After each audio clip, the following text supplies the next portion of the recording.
देखिए, आपको याद होगा कि जब पिछले साल मैंने इलेक्शन में कामयाबी हासिल की, उसके बाद बदकिस्मती से हालात ख़राब हो गए और मुझे मौका नहीं मिला यहाँ दोबारा आने का, लोगों का शुक्रिया अदा करने का।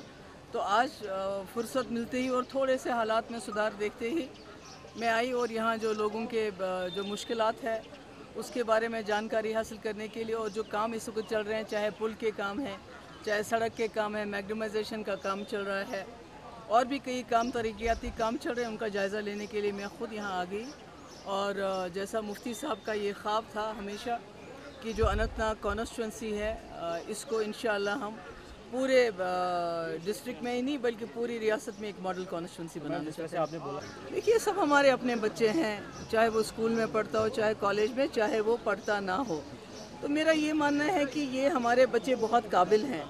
मैंने बार बार कहा कि हमारे बच्चे जहाँ भी जाते हैं, खेल कूद में, पढ़ाई में, IAS में, KS में, बाहर के मुल्कों में भी जब जाते हैं तो अपनी काबिलियत का लोहा मनवाते हैं। बहुत ज़्यादा काबिलियत है हमारे बच्चों में।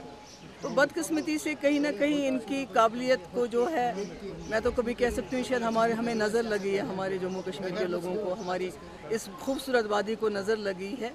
तो मेरा ये मानना है कि बच्चों को पढ़ाई करनी चाहिए। जो बड़े मसले हैं वो बड़े लोग हल करेंगे। बच्चों का काम है पढ़ाई करना, लिखाई करना, और खेलना और कूदना और हंसना और मुस्कुराना, क्योंकि बचपन को दोबारा वापस नहीं आता है। इसलिए मैं अपील करूँगी, जो माँ बाप हैं उनसे भी मैं कहूँगी, जो टीचर हैं ख़ासकर, जो हमारे उस्ताद-इज़्ज़ा हैं, क्योंकि हमारे ज़माने में हमारा टीचर्स के साथ बड़ा नज़दीकी का रिश्ता रहता था। आज कहीं ना कहीं वो रिश्ता टूट रहा है, वो खो गया है। तो मैं टीचर से भी यही रिक्वेस्ट करूँगी, मैं उनसे भी इस्तिदा करूँगी कि बच्चों को दोबारा अपनाइए, उनकी मुश्किलात को समझिए, उनको समझाइए, और उनका जो है स्कूल में वक्त, पढ़ाई के अलावा और भी जो कई बातें हैं, खेल कूद है, दूसरी जो आज पूरी दुनिया में दुनिया बदल रही है, ग्लोबली बहुत कुछ बच्चे सीखना चाहते हैं, तो उनको वो सिखाने में उनकी मदद कीजिए। तो करप्शन एक संगीन मसला अब भी बना हुआ है, बहुत बड़ा मसला है। मैं बिल्कुल आपके साथ ये अग्री करती हूँ कि मेरा या मेरे मिनिस्टरों का ईमानदार होना काफ़ी नहीं है। जब तक कि ईमानदारी निचली सतह तक न पहुँचे, तो जब बदकिस्मती जब हालात ख़राब होते हैं तो आपकी सारी तवज्जो जो है वो लॉ एंड ऑर्डर को मेंटेन करने में चली जाती है, और ये जो बाकी जो मसले जो बड़े इंपॉर्टेंट है, चाहे वो तरक्की के हवाले से हो, चाहे करप्शन के हवाले से हो, कहीं ना कहीं ये पीछे रह जाते हैं। तो इंशाल्लाह मुझे उम्मीद है जिस तरह हालात में हम देख रहे हैं सुधार आ रहा है, तो करप्शन का भी जैसे आप जानते हैं कि मुफ्ती साहब ने ज़िंदगी भर एक ही चीज़ कमाया है, वो है कि वो उन्होंने ईमानदारी। तो मेरा भी वही मेरी भी मंजिल वही है, और अल्लाह ताला का शुक्र है कि हमारे जो मिनिस्टर हैं, हमारे जो अपने साथ जो लोग हैं, मेरा वर्कर जो है निचली सतह पे, वो मुफ्ती साहब की उस रास्ते पे चलता है।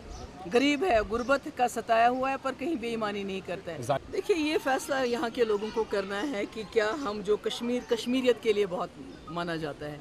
पूरी दुनिया में जब कश्मीर की बात होती है तो उसके साथ कश्मीरियत कहा जाता है। कश्मीरियत किस चीज़ को कहते हैं? भाईचारा। हिंदू, मुस्लिम, सिख, ईसाई, हम सब इकट्ठे रहते हैं और सदियों से इकट्ठे रह रहे हैं।